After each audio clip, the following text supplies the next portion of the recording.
kami po mga taga Iranon District Hospital ay nagpapasalamat po sa pag-upgrade sa pag-upgrade ng ating hospital. Gagawin sa ginagawa nilang tulong sa atin na ito po gagawin daw nilang Iranon Provincial Hospital. At ito po ay malaking tulong sa ating mga kababayan dito po sa Iranon District o sa DND, Maguindanao del Norte. Ito pong upgrading na ito ay malaki pong tulong sa ating mga kababayan, lalo-lalo na po within the Iranon Corridor, dahil kung sakali pong matutuloy ito, ang ating pong serbisyong medikal at para pangkalusugan ay ating pong mapapalawak at ang pagbibigay ng serbisyo sa ating mga kababayan ay lalo pa pong tataas ang ating kalidad ng serbisyo na maibibigay natin sa kanila.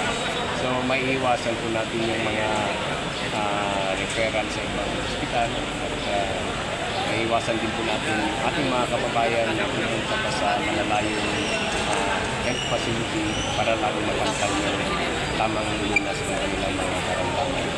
So sa pag-upgrade po ng Iranon District Hospital, ito ay Provincial Hospital, ang ating pong mga serbisyong medikal na maibibigay sa kanila ay hindi na po gaya nung dito tayo sa district hospital na limitado lang po ang ating naibibigay na serbisyo.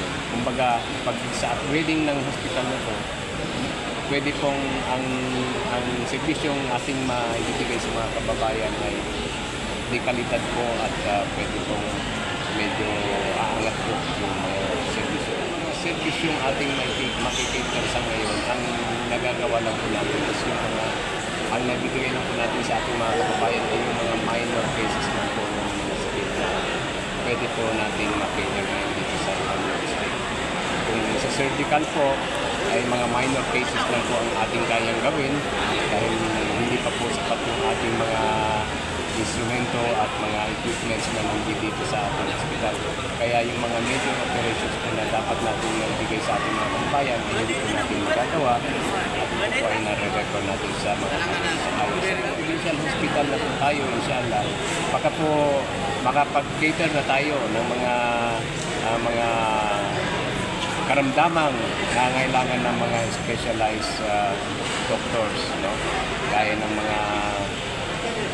mga surgeries na yung pong mga major surgeries na hindi po natin nagagawa sa Iranon District, posible pong magawa na natin dito sa Iranon Provincial Hospital. At yung pong mga medical na karamdaman ng ating mga pasyente, siyempre yan po ay maiangat natin dahil po sa baka po magkakaroon tayo ng mga specialistang doktor na dadayo na sa atin at magbibigay at tutulong para sa kalunasan ng ating mga kababayan. Hindi po malamang baka pati ang ating mga health workers ay madadagdagan. Madadagdagan din possible ng ating mga equipment at siyempre ang ating pong mga empleyado ay madadagdagan din po lalo na yung administrative at ang serbisyo po natin ay dadami na kaya makakapagpupay po tayo ng maraming lahat sa ating mga bayan sa upgrade po natin ito Iranon District Hospital ito at Iranon Provincial Hospital. Currently po ang mga residente po ng Parang ay nagre-rely lang po dito sa ating mga rural health units at may mga clinics din po tayo dito ng mga privately owned clinics. Yung pong mga medyo manufana ay na-refer po natin sa higher center gaya ng Cotabato Regional Medical Center. So kung tayo po ay papalari natin inshallah, baka po mapabawasan na yung pagpapadala natin ng mga ibang kaso sa mga layong lugar.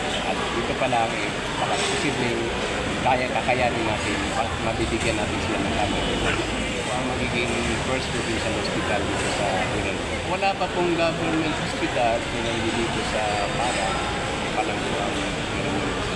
Marami pa rin pong hospital dito. May mga clinics po tayo dito, mga private dito. Pero ito po ang nag-iisang government hospital. At ang Iranon District.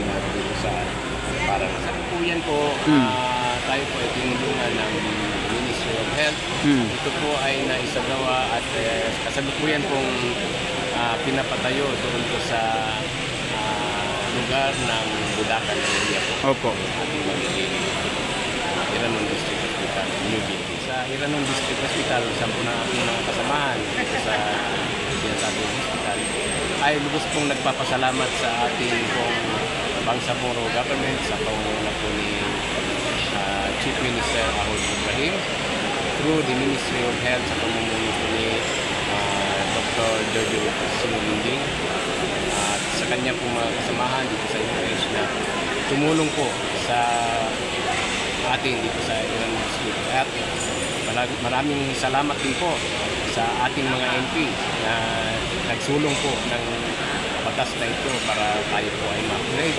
gaya ni MP Baida Pagkasem at sa kanya pong mga kasamahan sila MP Dilanggalin iba pa po nilang mga kasamahan MP sa dito at sa ating pong mga kababayan dito sa Iranon District at sa Iranon Corridor at sa lalo po sa ating Maguindanao del Norte mga kababayan natin sa pamumuno po ni ng ating provincial governor si Governor Kapapo.